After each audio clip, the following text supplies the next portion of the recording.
Hey y'all, what's up? Willis here. I want to welcome you back to our second episode of our labor of love here.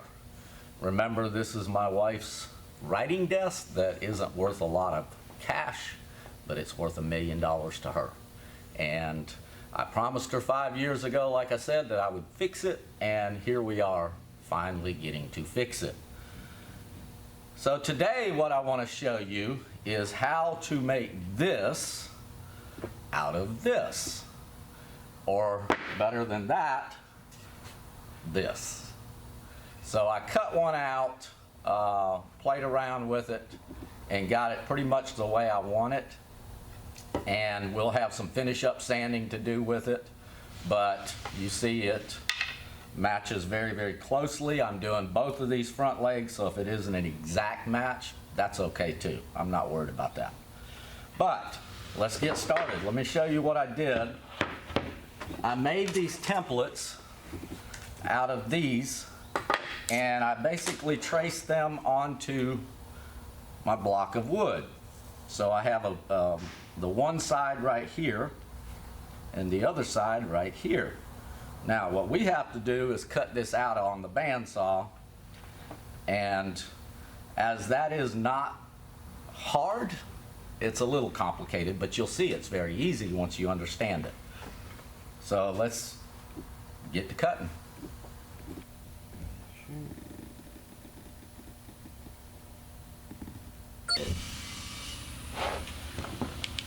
So as you see, what we've done here is I've made my 1/4 inch templates out of the leg, and I just traced it onto there.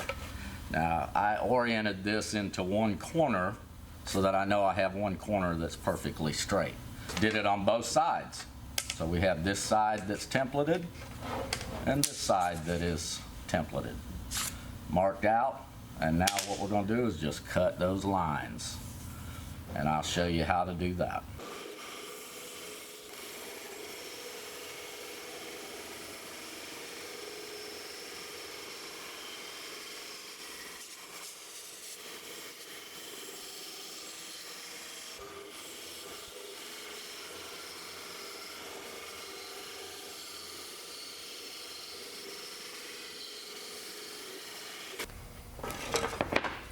Okay, now you see we've cut both sides, right? And we have no way of cutting this portion of it, so that's where we go back, and we're going to tack this back on where we're not going to be cutting it, and also this so that we have a straight bottom. And this isn't really that precise to where you even need to worry too much. I keep it flush on one end, and that's about it. Keep it flush, keep it close. You're losing your bandsaw blade width, but that's not even enough to worry about, because we're going to sand all this down to get it down to the size that we need it to be. I need to change my pin nails to a longer pin. And when you load these pin nails, they have arrows on them. They're so small you can't tell which side is the tip, but they actually have arrows on them.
Okay, so we have all of our parts cut out,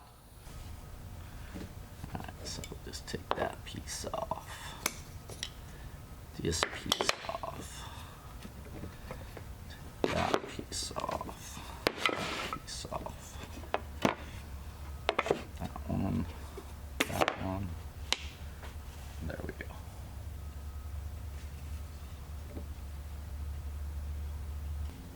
So in this case, what I'm doing is I'm going to use this square portion of the leg to make sure that I keep it flat.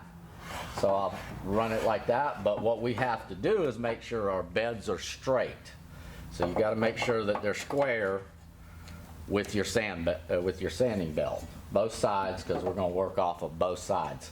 If you'll notice, I had to take my dust hood off of this to do this, so I just clamped a 4-inch pipe at the other end of it. This thing rotates around this way, so it's drawing that dust that way, and we'll pick up as much of the dust as we can. And also, we want to clean it first, and this is a brand new one I just pulled out, and it's a Porta-Cable abrasive cleaner. It's nothing magic, but you definitely want to have this for your edge sanders.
Okay, now we have a set of matching legs that are real similar to this.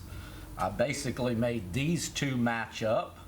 I didn't need it to be exactly like this, so what we're going to do now is take 120 grit on my orbital sander and just buff this out, take all the roundness and put it on there, and just kind of clean these things up. Along with our two legs that we were looking for, we ended up with a walking stick. And that's what they call a bigger stick. It's not just for walking, that's self-defense. I rounded this all up, it kind of just sits like that. See? Perfect. Okay, let's get to sanding.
So I have this weird thing that happens to me when I'm working with wood and I'm making it real smooth. It takes my breath away, which is kind of strange, but that's how I know I'm about where I want to be. Strange way of doing it. There we go. Smooth as a baby's butt right there. A little bit more right there. And this is just some 320 grit that I have that we used for a lot of different things in my custom or in the cabinet business. Have a lot of material left over, which is good. I'll be using it for a long time.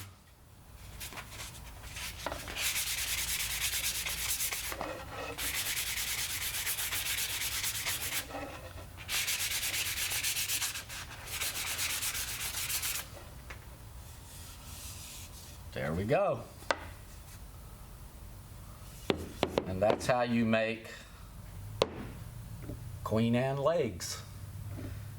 The next episode will be stripping all of this, sanding it down, and putting it together.